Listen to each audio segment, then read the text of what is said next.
So there was this woman, it's a story on some Kenyan gossip site about a woman in Tanzania who's been living with 4 men. Is it 3 or 4? 3 men. 3 men in a polyandry relationships. Polyandry where the woman is and now the men are the many, as opposed to 1 man, 3 wives. It's a 1 woman, 3 wives. And apparently they've lived together for almost 4 years. They eat together, they are together, and she says that she's living with them because these men do not have jobs and she's okay to support them. It's sort of in a society like ours where we're seated. This may sound strange to a lot of Kenyans, but before I give my comments, see, the way you're looking at me. Hey, CEO, tell us. Hey. First of all, that is total madness. Yes, I agree. Secondly, those men must actually style up. Why are you depending on a woman, 3 of you? You are misusing her, you are abusing her. Culturally, let's go to culture. It is not allowed for a man even to share, for a woman to share 2 men. It is not allowed. Nowhere ever. Culturally, where? Yeah, because they're not in your village. No. Among the, I would say the Nilotics mostly. Okay. And even most of the, you are not allowed to have, when your husband dies is when you are given another husband. You cannot, even in the burials, if you have cheated with a man and your husband is there, you can't share the same plate. It is there, you know. Wow. You cannot culturally share a plate with a man who is sleeping with your wife. One of you will go. One of you will die. So these things are there. The culture was to create law and order. Yes. Because you never know when someone will get jealous of this other one. You are sleeping in this, because I believe this woman does not have a house of 6 bedrooms or 7. Wanajikunja in one corner. You are hearing this one doing his own thing here. You are waiting for your turn tomorrow. Yeah. It is nonsensical. Yeah. If this woman is genuine and wants to help these men, pick a husband, help the others from out. Yeah. Don't bring 3 men in your home. You are sleeping with them every day, you are feeding them. When are you Red Cross? Exactly. I think this situation is absolutely stupendous.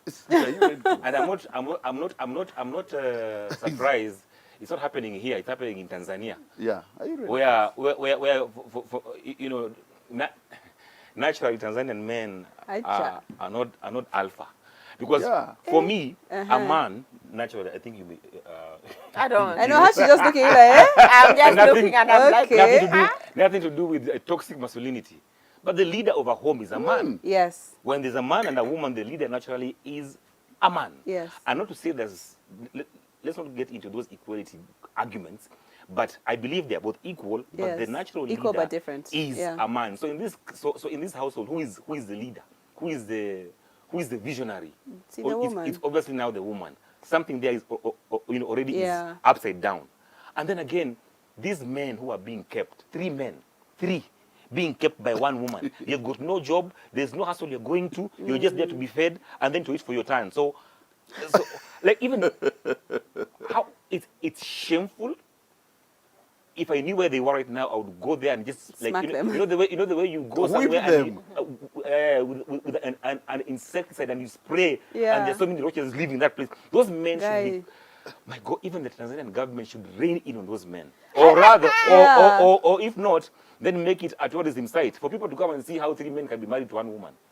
Weirdly enough, I feel like the guys have been given a wonderful deal. I don't have to work. I get shelter. I get money. As in, like, all I have to do is have sex with her. Wonderful. My problem is with the woman. I'm just like you said, naturally, a woman is not supposed to be the provider. I don't think naturally we have that instinct to be the provider. Definitely not of our men. So my problem with her is desperation has reached you where I think for her it's too much desperation. Taking up 3 men. She's dealing with. She has her own problems.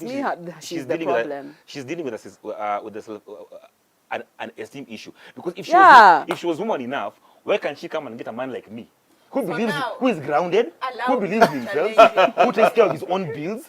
So a Kenyan man. And try me. I'll chase those 2 kids off and give her super amazing, grounded, proper male energy. Dr. C says she's not looking for someone like you. Who is she looking for? Actually, okay.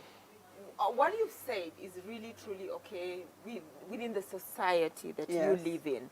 Everything is about perception and anyway, I want to advance a theory. But before I do that, I just would like to let you know that just because in Kenya polyandry is not allowed, there are societies where polyandry is actually allowed. Yeah, I thought the Plateau of Tibet. Where is that? It's a place in It's India. a place. Yeah, very far. Everybody knows Tibet. I just want, no, that's what I'm saying. Nepal. Some remote village. But in it Nepal. does in India. exist. It does Yeah. exist. And so I want to tell you, in the world where polyandry is allowed, some of the advantages of polyandry, and I want to advance a theory. Okay. In Nepal, which is an autonomous region in India. In China, and then the Marquise Islands. Polyandry is allowed. Now, apparently, there are some benefits in polyandry. Which ones are those? Yeah. Apparently, the male sperm has some nutritive properties. Has some? Nutritive properties. Yeah. Nutritious properties. Yes. That they actually make the woman more fertile. Yeah, and with making the woman more fertile, she produces a better quality ova. Yeah, and better quality humans. Apparently.